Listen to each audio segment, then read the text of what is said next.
বন্ধুরা, 2024-এর যারা charger training সেন্টারে জয়েনিং করতে যাচ্ছেন, তো অনেকে আমাকে কল করছেন বা ফেসবুকে কমেন্ট করছেন এবং অনেকে ভিডিওতেও কমেন্ট করছেন যে দাদা ডকুমেন্টের বিষয়টা নিয়ে একটু বলবেন। তো আমরা খুব চিন্তিত আছি কি কি ডকুমেন্ট লাগবে বা কোন কোন ডকুমেন্টের কথা এখানে ইস্যু হতে পারে। তো বন্ধুরা, একটা জিনিসই বলবো, আমরা যাদের যাদের ইমেল হোক বা বাই পোস্ট হোক, যদি যার যার জয়েনিং লেটার পেয়েছেন, তো সবাইকে আমি ওয়েলকাম।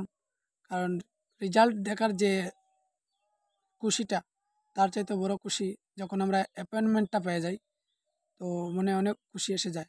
তো সবাইকে আমি ধন্যবাদ জানাই এবং শুভেচ্ছা জানাই 2025-এর সঙ্গে অ্যাপয়েন্টমেন্ট যাদের এসেছে বা যাদের আসে নাই তাদেরও আশা করি আসে যাবে। আর আজকের যে বিষয়টা নিয়ে আমি বলবো যে ডকুমেন্ট। বন্ধুরা, একটা জিনিসই বলবো, সিআইএসএফের যারা পেয়েছেন তাদের একটা অ্যাটেনশন, মানে একটু লম্বা প্রসেস থাকে। অ্যাটেনশন অ্যাটেনশন ফর্ম একটা রয়েছে, এটা একটু করে নিতে হয়। তেমন ব্যাপার নয়, শুধু একটু লেখা বেশি, আর সব সমান। আর বাকি ফোর্স যারা রয়েছেন সবাই যার যার একটা ক্যারেক্টার সার্টিফিকেট, তো ক্যারেক্টার সার্টিফিকেটটা কিভাবে আবেদন করবে বা কিভাবে অ্যাপ্রুভেল করাবে অনেকে করেই নিয়েছে। তো বন্ধুরা, প্রথমে বলি, ক্যারেক্টার সার্টিফিকেটের প্রথমে হচ্ছে যে আপনি কোন যে কোনো গ্যাজেটেড অফিসার বা এই আপনার স্কুলের প্রিন্সিপাল বা কলেজের প্রিন্সিপাল দ্বারা যদি সাইন করিয়ে নেন, তো এই সাইনটা অটোমেটিক দেখে আর আপনার এরিয়ার ডিসি বা এডিসি, ডিএম বা এসডিএম বা এক্সিকিউটিভ অফিসার, বিডিওর তরফে, এই ধরনের যারা এসডিএম, যেমন আমাদের এখানে ডিসি আছে, কোনো কোনো জায়গাতে ডিসি নেই, এসডিসি এডিসি আছে বা এসডিএম আছে, বা কোনো কোনো জায়গাতে রয়েছে কি আমাদের এক্সিকিউটিভ অফিসার, মানে এক্সিকিউটিভ ম্যাজিস্ট্রেট। তো হয়ে যাবে, মানে ওনারা দেওয়ার আগে একটা জিনিসই আপনাকে দেখাবেন, মানে যত আমরা স্কুলের যদি মানে সিগনেচারটা নিয়ে নিই, তো ওনারা বলবে কি, যেটা তো আপনি যে স্কুল থেকে পড়েছেন সেখানে বিশ্বাস করে দিয়ে দিয়েছে, তো আমি কিভাবে বুঝবো যে তোমার ক্যারেক্টার ভালো বা তোমাকে আমি কোনোদিন চিনে নেই। অ্যাকচুয়ালি ডিসিরা তো আমাদেরকে কোনোদিন চিনে না। তো সেজন্যে আমাদের একটা অ্যাপ্লিকেশন লিখতে হবে এবং সঙ্গে আমাদের অ্যাপয়েন্টমেন্টের ফার্স্ট কপিটা জেরক্স দিতে হবে, এবং সঙ্গে আমাদের আধার কার্ড, ভোটার আইডি এবং পুলিশ ভেরিফিকেশন সার্টিফিকেট যেটা আছে, যারা এখনও করেননি তো করে নেবেন। আর আসাম থেকে যারা করছেন, যদি অসুবিধা হয় আমাকে কমেন্টে বলবেন, আমি পুলিশ ভেরিফিকেশনের প্রসেসটা বলে দেবো।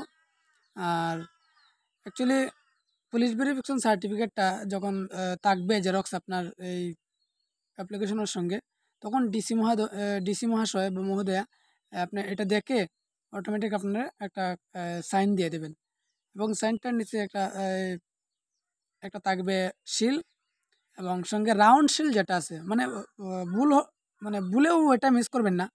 যে রাউন্ড শিল যেটা আছে এটা দেখেন, বাম দিকে এক জায়গা আছে যে ডেট অ্যান্ড প্লেস, তো এটার সাইডে দিকেই এই রাউন্ড শিলটা বসিয়ে আনবেন। লেখা থাকবেন office of the deputy commissioner বা office of the executive magistrate executive officer, মানে যে যেখান থেকে নেবেন। তো এটাই রইল আজকের ভিডিও। এরপর আমরা যে ডকুমেন্টস, যে মেইন ডকুমেন্টসের ভিডিও, আমি আগে একটা ভিডিওতে বলেছিলাম যে আলাদা কোনো আমাদের যেমন আমাদের ডোমিসাইল, পিআরসি বা কাস্ট সার্টিফিকেট বা central caste, state caste, EWS এর সেন্ট্রাল ফরম্যাট, বা আমরা এই ওবিসির এনসিএল ফর্ম নতুন করে বানাতে হবে কিনা বা 2025-এ নিতে হবে কিনা, বন্ধুরা কোনো প্রয়োজন নেই। নতুন করে বানানোর জন্য কোনো প্রয়োজন নেই।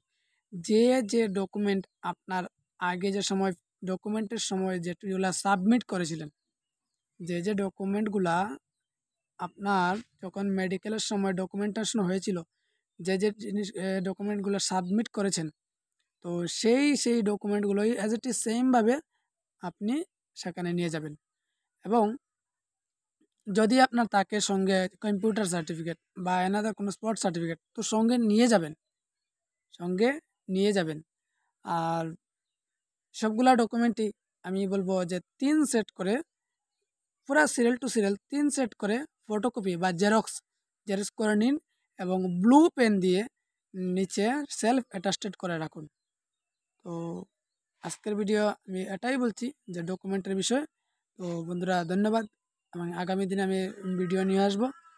আর আমিও আগামী 18 তারিখ গিয়ে জয়েন হতে যাচ্ছি আইটিবিপি, অরুণাচল প্রদেশ কিমিন যে সেন্টার রয়েছে সেখানে আমার সেন্টার পড়েছে।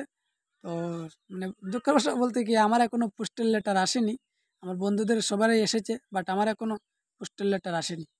যাই হোক, আসুক বা না আসুক, আমি ইমেল তো পেয়ে গেছি, তো সেটাই চলে যাবে। আর যদি পোস্টাল আসে একটু খুশি বা একটা অ্যাচিভমেন্ট, বা আমি আরেকটা ভিডিও বানাবো আপনাদের সামনে। আর যদি না বা আসে তো কোনো অসুবিধে নেই, কারণ আমি ইমেলে পেয়ে গেছি, সেটা দিয়ে আমার চলে যাচ্ছে। এবং এখন আমি আমার ক্যারেক্টার সার্টিফিকেট আমি বানানিতে দিয়ে দিচ্ছি, যার জন্য আমি আপনাদেরকে দেখাতে পারছি না আমার ক্যারেক্টার সার্টিফিকেটটা। তো ধন্যবাদ বন্ধুরা, আশা করি সবাই ভালো আছেন এবং সবাই ভালো থাকবেন। আর সবাই দয়া করে আমার ভিডিওটাকে লাইক করবেন এবং সঙ্গে সাবস্ক্রাইব করে রাখবেন। আর কমেন্টে জানাবেন আপনাদের কি মতামত। যতটুকু পারি আমি আমার কাছ থেকে যতটুকু জানার তাকে আমি ততটুকু শেয়ার করব। তো ধন্যবাদ বন্ধুরা, এটাই রইল।